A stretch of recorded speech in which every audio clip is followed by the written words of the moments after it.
At 11:47 in the morning on the 29th of November, 1943, Staff Sergeant Eugene Paul Moran huddled within the tail gunner's compartment of the B-17F Rikki-Tikki-Tavi as German anti-aircraft fire ripped through the airplane's frame 20,000 feet above the city of Bremen. This 19-year-old tail gunner was undertaking his 5th combat mission with the 96th Bomb Group of the 8th Air Force. 8 of the 9 other men and his crew were already deceased. The operation had commenced 4 hours prior at RAF Snetterton Heath in England. A total of 346 B-17 Flying Fortresses had ascended that morning, targeting industrial facilities in Bremen. Bremen's defensive anti-aircraft artillery had obliterated 64 bombers in the preceding month. Moran's squadron had lost 11 tail gunners since September. The bomber formation crossed the German coastline at 23,000 feet. Moran surveyed the sky through the sights of his twin 50 caliber Browning machine guns. The tail gunner station provided the most expansive field of view, but it also meant isolation. No one could access him through the confined crawlway. If a crisis occurred, he would confront it alone. German fighter aircraft struck the formation first. Messerschmitt Bf 109s dove from above, firing 20mm cannons. Moran followed a fighter approaching from the 6 o'clock position and pressed his triggers. The guns pounded. Empty brass shell casings cascaded around his boots. The Messerschmitt veered away, emitting smoke. Then the flak commenced. Black detonations erupted across the formation. Each blast hurled shrapnel fragments traveling at 3,000 feet per second. Moran felt the concussions rattling the aircraft. The intercom fell silent. Through his window, Moran watched Rikki-Tikki-Tavi drift backward from the formation. German fighters converged. More cannon fire battered the fuselage. Moran returned fire, but the attackers came from every direction. A tremendous explosion jolted the bomber. The nose section vanished in fire. The bombardier, navigator, pilot, co-pilot, and flight engineer perished instantly. 3 additional crewmen in the waist section died when another shell penetrated the radio compartment. Only Moran and the ball turret gunner remained alive. The ball turret gunner bailed out. Moran was solitary. He seized his parachute. It was torn apart. Bullet holes perforated the silk canopy. The harness straps were severed. It would not open. He had no means of escape. Then came the impact that transformed everything. A direct flak strike sheared off the tail section. The blast was overpowering. The entire tail assembly tore away from the main fuselage.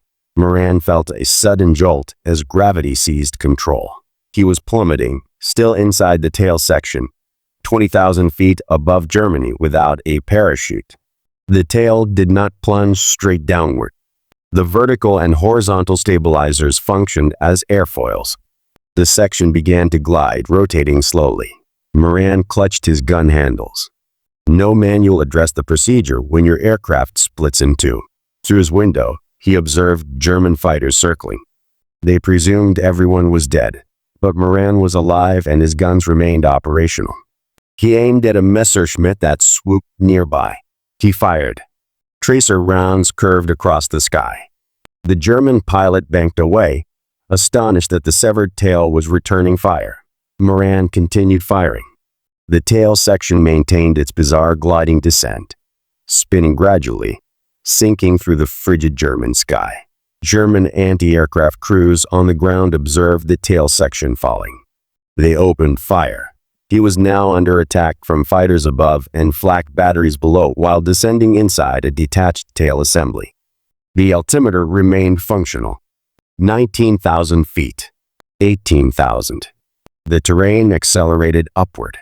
Moran's head smashed against his gun sight. Blood flowed into his eyes. His ribs fractured against the gun mounts, but he did not release his grip. 16,000 feet. 15,000. Trees and fields below. The town of Sottrum, 12 miles south of Bremen. 14,000 feet. 13,000. He attempted the escape hatch. It would not move. The frame had bent. He was trapped inside a metal coffin falling at over 100 miles per hour. 12,000 feet. 11,000. The spinning forced him against the bulkhead. Gold fillings in his molars were extracted by the pressure. 10,000 feet. 9,000. The trees were now near. The tail section's glide path was leveling slightly. The stabilizers were having an effect. 8,000 feet. 7,000. Moran braced himself. No method to steer. No method to decelerate. No way out. 6,000 feet. 5,000. The forest below surged up to meet him. 4,000 feet. 3,000. The tail section dove toward the woodland outside Satram. Moran could now distinguish individual pine trees. Their branches extended upward like dark fingers. The section was still rotating, still gliding at a sharp angle, but gravity was prevailing. 2,000 feet. 1,000. The collision arrived without warning. The tail section crashed into the crowns of the pine trees. Branches shattered. Wood exploded. The metal framework groaned. The vertical stabilizer snagged on a stout trunk, and the entire section pivoted, slowing. More branches broke. The tail tumbled through the canopy, shedding panels of aluminum skin. Then it struck the earth. The impact drove Moran's head into his gun sight. His skull fractured. Blood streamed from his scalp. His ribs, already cracked from the spinning fall, broke completely. Both forearms snapped against the gun mounts. The agony was instant and all-consuming, but he was alive. Moran tried to move. His arms would not obey. Broken. His chest shrieked with each breath. Broken ribs. His head pounded. Fractured skull. Blood obscured his vision. He heard voices. German voices, footsteps crunching on the forest floor. Someone approached. 2 men appeared through the wreckage. They wore ragged garments, not Wehrmacht uniforms, not Luftwaffe ground crew. These were prisoners, Serbian prisoners of war who had been laboring nearby when they witnessed the tail section fall. Both men were physicians captured by the Germans years earlier. They had been compelled to work in labor camps. When they saw the American tail section crash into the trees, they sprinted toward it. They expected to discover a corpse. Instead, they found Moran, scarcely conscious, suffocating in his own blood. The Serbian doctors possessed no equipment, no medicines, no bandages, but they had training. They extracted Moran from the wreckage and placed him on the ground. One doctor stabilized Moran's head, while the other examined his injuries. Fractured skull, broken forearms, broken ribs, probable internal bleeding. The doctors knew German patrols would arrive shortly. They worked rapidly. One used strips of cloth torn from his own shirt to immobilize Moran's arms. The other applied pressure to the head wound, attempting to staunch the bleeding. Within minutes, German soldiers materialized. They encircled the crash site with raised rifles. When they saw Moran, barely breathing, drenched in blood, they lowered their weapons. This man posed no threat. He was scarcely clinging to life. The German soldiers placed Moran on a stretcher. The Serbian doctors insisted on accompanying him. The Germans consented. They transported Moran to a military hospital in Bremen, the very city he had bombed hours before. At the hospital, German physicians examined Moran. They shook their heads. His injuries were catastrophic. The skull fracture alone should have been fatal. The broken ribs had punctured his lungs. His forearms were shattered. He had lost enormous quantities of blood. By every medical standard, he should have been dead. But the Serbian doctors refused to surrender. They remained with Moran through the night, monitoring his respiration, checking his pulse. German medical staff, despite orders to prioritize their own wounded, provided whatever supplies they could spare. Moran drifted in and out of awareness. When conscious, the pain was unendurable. When unconscious, he dreamed of falling, always falling, the tail section spinning, the ground rushing up, the trees. 3 days elapsed, then 4. Moran's condition stabilized. The skull fracture began to mend, though pressure on his brain remained perilous. His ribs started to heal. His forearms stayed useless, but the bones were aligning. On the 5th day, German intelligence officers arrived. They sought information. Bombing targets, Formation tactics, radio frequencies. Moran provided nothing. Rank, name, serial number. That was all. The interrogations persisted for 2 weeks. The Germans tried everything. Threats, promises of improved treatment, prolonged isolation. Moran said nothing. Finally, they conceded. On December 14, 1943, German guards loaded Moran onto a truck with other prisoners. The truck journeyed east through Germany for 3 days. Moran sat in the back with 14 other American prisoners. His arms were still in makeshift splints. His head wound had crusted over, but infection was developing. Every road bump sent pain through his broken ribs. They reached Stalag Luft 3 on December 17. The camp held 10,000 Allied airmen in wooden barracks enclosed by barbed wire and guard towers. Guards searched each prisoner at the gate. They confiscated Moran's dog tags, his wedding ring, and the few personal items he retained. The barracks were freezing. Each room housed 32 men in wooden bunks. A single coal stove provided heat, but coal rations were minimal. 2 blankets per prisoner. Temperatures fell to 10 degrees below zero that winter. Food arrived twice daily. The morning ration was 1 slice of black bread and ersatz coffee made from scorched barley. The evening ration was thin soup with occasional potato peelings. The Red Cross dispatched food parcels, but German guards seized most. Prisoners received 1 parcel per month instead of 1 per week. Moran's arms began healing incorrectly. Without proper medical setting, the bones fused at improper angles. He could move his fingers, but his forearms remained twisted. Simple tasks became impossible. Buttoning a shirt, tying boots, holding a spoon. Other prisoners assisted him. The camp possessed a secret radio. Prisoners had assembled it from smuggled components over 18 months. They concealed it inside a false wall in Barracks 14. Each night, designated prisoners listened to BBC broadcasts and transcribed the news. The information circulated through the camp by morning. In January 1944, the radio reported Allied bombing raids intensifying over Germany. In February, they learned of the bombing of Monte Cassino. In March, news arrived of increased air attacks on Berlin. Each report signified more American bombers overhead, more crews shot down, more prisoners arriving at Stalag Luft 3. On March 24, 1944, the camp erupted in turmoil. 76 prisoners escaped through a tunnel named Harry. They had been digging for over a year, descending 30 feet below ground to pass beneath the wire. The tunnel extended 336 feet from Barracks 104 to the forest beyond the fence. The escape lasted 1 night. German guards discovered the tunnel at dawn. They mobilized 70,000 troops, police, and Hitler Youth to hunt the escapees. Within 2 weeks, they recaptured 73 prisoners. The Gestapo executed 50 of them. They shot them individually in various locations on Hitler's direct orders. The remaining 23 prisoners returned to Stalag Luft 3. German guards posted their names on the bulletin board. The camp fell silent as prisoners read the list of the dead. Security tightened immediately.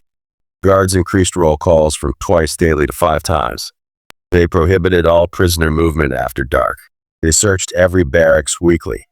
They confiscated tools, wire, anything that could be used for digging. Moran observed everything from his bunk. His arms were gradually regaining function, but he could not labor effectively. Other prisoners included him in their activities regardless. They shared food. They helped him dress. They told him stories of home. Months passed. Summer arrived. The war continued. The secret radio reported D-Day on June 6. Allied forces landing in Normandy. Prisoners celebrated quietly. Guards heightened their vigilance. By autumn 1944, the Eastern Front was disintegrating. Soviet forces advanced toward Germany. The secret radio confirmed it nightly. Russian tanks were 300 miles away, then 200, then 100. On January 27, 1945, German guards ordered all prisoners to evacuate. The Soviets were 50 miles from the camp. The march began at 4 a.m. in a blizzard. 10,000 prisoners formed columns on the road outside Stalag Luft 3. Each man carried 1 blanket and whatever food he could scavenge. Guards distributed no additional rations. The temperature was 15 degrees below zero.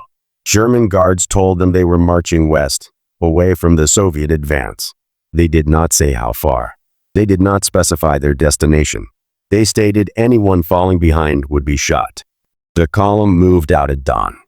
Moran's arms still ached from injuries sustained 13 months prior. His ribs had healed, but cold air made breathing painful. He wrapped his blanket around his shoulders and began walking. The first man died on the second day. An American bombardier from Ohio collapsed in the snow. Guards dragged his body to the roadside and kept the column moving. By the third day, 4 more prisoners had died. By the end of the first week, 23 bodies lay in the snow along the road. The prisoners walked 12 hours each day. Guards permitted 10-minute breaks every 2 hours. At night, they herded prisoners into barns or churches. Sometimes they slept in open fields. The snow continued falling. Temperatures dropped to 20 below zero. Food became the sole preoccupation. Guards provided no rations. Prisoners ate snow for water. Some discovered frozen potatoes in fields. Others stripped bark from trees. A few traded personal items to German civilians for bread. Most starved. Moran's feet blistered after the first week. The blisters ruptured and became infected. He could feel fluid squelching in his boots with each step. Other prisoners suffered worse. Frostbite blackened toes and fingers. Men lost parts of their feet, but kept walking because stopping meant death. The march continued through February. The column covered 20 miles some days, 10 miles on others. On terrible days, when blizzards reduced visibility to zero, they made 5 miles. Guards drove them forward regardless of conditions. By mid-February, the column had traversed 200 miles. They passed through abandoned German towns. Civilians watched from windows but offered no aid. The war was ending. Everyone knew it. Germany was collapsing, but the march continued. Some prisoners attempted escape. Most failed. German guards shot 3 men who fled toward woods near Schrimberg. They left the bodies where they fell as a warning. The column kept moving. Other prisoners simply gave up. They sat in the snow and refused to walk. Guards shot them. 73 prisoners perished during the first month of the march. The survivors ceased counting after that. Moran kept walking. His infected feet screamed with each step. His arms ached incessantly. His ribs throbbed in the cold. But he kept moving, 1 foot before the other, hour after hour, day after day. The column crossed into central Germany. Soviet artillery rumbled in the distance behind them. American bombers flew overhead, heading east. The guards grew nervous. They knew the war was lost, but they followed orders. Keep the prisoners moving. Do not let them fall into enemy hands. On March 15, 1945, after 47 days of marching, the column reached the town of Bitterfeld. Guards herded prisoners into an old factory building. They said this was temporary. They said transportation would arrive soon. The prisoners collapsed on the factory floor. Most could not stand. Moran's feet had swollen so severely his boots could not be removed. 3 weeks passed in the factory at Bitterfeld. Guards brought no food. Prisoners survived on scraps found in the building. Rats became targets. Men caught and roasted them over small fires. Others ate grass and weeds growing through cracks in the concrete floor. Moran's weight dropped below 100 pounds. He had weighed 165 pounds when his B-17 was shot down 16 months earlier. His ribs protruded through his skin. His face was skeletal. His infected feet seeped constantly. Other prisoners were worse. Dysentery spread through the factory. Men too feeble to stand soiled themselves where they lay. The stench was overpowering. German guards remained outside. They brought no medicine, no bandages, nothing. On April 8th, the prisoners heard artillery. Close artillery. American artillery. The sound originated from the west, growing louder each day. Guards became agitated. They held hurried conversations. Some vanished during the night. By April 10th, small arms fire echoed through Bitterfeld. American infantry had entered the town. German guards abandoned the factory. They left the doors unlocked and simply walked away. Prisoners were too weak to celebrate. Most could not stand. They lay on the factory floor listening to the battle outside. Machine gun fire, tank cannons, the distinctive report of M1 Garand rifles. On April 11, 1945, at 2 p.m., American soldiers from the 104th Infantry Division kicked open the factory doors. They halted at the site. Hundreds of skeletal men lying in their own filth. The odor struck the soldiers immediately. Several retreated outside to vomit. A medic entered first. He moved from prisoner to prisoner, checking pulses, assessing conditions. When he reached Moran, he shook his head. The Wisconsin farm boy was still breathing, but barely. His pulse was faint. His feet were gangrenous. His body was shutting down. The medic summoned stretchers. They carried prisoners outside to waiting ambulances. Moran drifted in and out of consciousness during transport. He recalled seeing American flags. He recalled hearing English. He recalled weeping. The field hospital was 15 miles west. Army doctors worked through the night treating liberated prisoners. They cut away Moran's boots. His feet were black with necrosis. The doctors contemplated amputation, but decided to attempt saving them first. They infused Moran with sulfa drugs and penicillin. They cleansed his wounds. They administered plasma. They stabilized his condition. On April 13th, they transferred him to a larger hospital in France. Recovery required months. The infection in his feet gradually cleared. His weight increased to 120 pounds by June. His arms regained most function, though they remained slightly twisted from improper healing. On July 3, 1945, doctors cleared Moran for transport to the United States. He boarded a hospital ship at Le Havre. The crossing took 8 days. On July 11th, the ship docked in New York Harbor. Moran stood on deck as the Statue of Liberty came into view. He had been absent for 2 years and 9 months. He had flown 5 combat missions. He had fallen 4 miles inside a severed tail section. He had survived 17 months as a prisoner of war. He had marched 600 miles through a German winter. He was 21 years old. The ship docked at Pier 90. Army personnel assisted prisoners down the gangway. Crowds cheered from behind barriers. Someone played the national anthem over loudspeakers. Moran could not stop crying. He was home. From New York, Moran traveled by train to Camp Kilmer in New Jersey. Army doctors conducted comprehensive medical examinations on all returning prisoners. They documented every injury, every scar, every lasting effect of captivity. Moran's medical report spanned 11 pages. Crushed skull with healed fractures, both forearms improperly healed at 15-degree angles, 6 ribs with old fracture lines, chronic lower back pain from spinal compression during the fall, nerve damage in both feet from frostbite and infection, organ damage, induced by malnutrition, post-traumatic stress. The doctors recommended 3 additional months of treatment. Moran refused. He wanted to go home. He wanted to see his family. He had not seen them since October 1942, nearly 3 years earlier. On July 25th, the Army granted him 30 days' leave. He took a bus to Wisconsin. The journey took 2 days. He slept most of the way, still regaining strength. His family met him at the bus station in Soldiers Grove. His mother did not recognize him initially. The skeletal man descending from the bus bore no resemblance to the son she remembered. When she realized it was Eugene, she fainted. His father caught her. Moran spent August at home, sleeping in his old bed, eating his mother's cooking, walking the farm he had left 3 years earlier. Neighbors visited daily. They asked questions. What was it like? Were the Germans cruel? Did he kill anyone? How did he survive the fall? Moran answered some. Others he could not. Some memories were too raw. The spinning tail section, the screaming wind, the bodies of his crewmates, the death march, the factory at Bitterfeld. On September 1, 1945, Moran returned to active duty at Camp McCoy in Wisconsin. The war with Japan had concluded 2 weeks earlier. The Army was demobilizing rapidly. Millions of soldiers were being discharged. Moran's discharge papers arrived on December 1st. Final rank, Staff Sergeant. Service dates, October 1942 to December 1945. Combat missions, 5.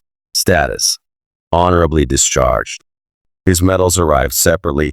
2 Purple Hearts for wounds received in combat. The Air Medal with Gold Leaf Cluster for aerial achievement. The European, African, Middle Eastern Campaign Medal. The Good Conduct Medal. The Prisoner of War Medal. No medal existed for falling 4 miles inside the severed tail section while engaging enemy fighters. Moran returned to Soldiers Grove as a civilian. He was 22 years old with no college education and no job prospects. The farm needed help, so he worked there, planting, harvesting, tending livestock, the same labor he had performed before the war. But everything felt different. The weight of tools in his twisted arms, the pain in his feet after long days standing, the nightmares that woke him nightly, the sound of aircraft engines that made him freeze. In 1947, he met a woman named Helen at a church social. They married 6 months later. Over the next decade, they had 9 children. Moran worked construction jobs to support his family. He never complained about his injuries. He never discussed the war unless directly asked. For decades, his story remained largely unknown. His crewmates were dead. The ball turret gunner who bailed out had relocated to California and lost contact. The Serbian doctors who saved him had vanished into post-war chaos. German records of the incident were scattered or destroyed. In 2007, a local Wisconsin newspaper published a brief article about Moran. The headline read, "Local Veteran Survived Impossible Fall." The article captured the attention of John Armbruster, a military historian from Iowa. Armbruster had been researching 8th Air Force bomber losses over Germany. Upon reading of Moran's survival, he drove to Wisconsin to interview him. Moran was 83 years old. He still resided in Soldiers Grove. His wife Helen had died 3 years earlier. His 9 children visited regularly. His hands still bore the crooked angles from his broken forearms 64 years prior. Armbruster spent 3 days interviewing Moran. He recorded everything. The mission briefing on November 29th, the fighter attacks, the flak, the moment the tail section separated, the fall, the Serbian doctors, Stalag Luft 3, the death march, all of it. Moran spoke slowly, carefully, recalling details he had not discussed in decades. He showed Armbruster his discharge papers, his medals, wartime photographs, a 1946 letter from the ball turret gunner who had bailed out, a letter never answered. Armbruster began researching the incident. He contacted the American Air Museum in Britain. They possessed records for Rikki-Tikki-Tavi, serial number 42 to 30,359, assigned to the 339th Bomb Squadron, missing in action November 29, 1943. Crew, 10. Killed in action, 8. Prisoners of war, 2. He located missing air crew report number 1,392. It listed the crew names, mission details, and last observed location near Bremen. Cause: enemy aircraft. Armbruster traveled to Germany. He found the town of Satrum, 12 miles south of Bremen. He interviewed elderly Germans who remembered November 1943. Several recalled seeing a tail section falling from the sky. One man, then 6 years old, had watched from a bomb shelter as it crashed into the forest. German researcher Olfke had independently documented the crash. He had located the impact site in the woods. Fragments of aluminum skin remained buried 70 years later. He had interviewed witnesses. He had mapped the debris field. Armbruster and Kay combined their research. In 2018, they organized a commemoration in Satrum. They invited Moran's family. 6 of his 9 children traveled to Germany. The town of Satrum erected a memorial plaque at the crash site. It inscribed the names of all 10 crew members. The dedication ceremony occurred on November 29, 2018, exactly 75 years after the crash. Moran's children stood in the forest where their father had landed. They saw the trees, the clearing, the spot where the tail section finally stopped. German citizens who had witnessed the crash stood beside them. They shared their memories. They expressed gratitude that Moran had survived. The children met German researchers who had preserved the story. They met the grandson of one of the Serbian doctors who had saved Moran's life. They visited the Bremen hospital where German doctors had treated him. They stood on the road where the death march had passed. Moran was not present. He had died 4 years earlier, on March 23, 2014. He was 90 years old. He had lived 69 years after falling 4 miles inside a severed B-17 tail section. But his story survived. In 2022, John Armbruster published his book about Moran. He titled it Tailspin. The book documented everything: the mission, the fall, the survival, the captivity, the death march, the long life that followed. The book included photographs Armbruster had collected. Moran as a young airman in 1943. The crew of Rikki-Tikki-Tavi beside their bomber. The impact site in the German forest. The memorial plaque in Satram. Moran in his 80s at his Wisconsin home, holding his Purple Hearts. Armbruster interviewed aviation experts to comprehend Moran's survival. Aeronautical engineers analyzed the tail section structure. The vertical stabilizer measured 13 feet tall. The horizontal stabilizers spanned 43 feet. Together they created sufficient surface area to generate lift. The tail's weight distribution proved critical. The guns, ammunition, and Moran himself were positioned at the forward end, creating a natural balance point. The stabilizers acted as wings. The section did not plummet straight down. It glided, spinning slowly, descending at approximately 70 miles per hour instead of terminal velocity. The trees provided the final element. The pine forest outside Satram contained trees over 80 feet tall. The tail section struck branches at the canopy's top. Each broken branch absorbed energy. The vertical stabilizer snagged a thick trunk. The impact slowed the descent from 70 to perhaps 30 miles per hour. Still sufficient to kill most people.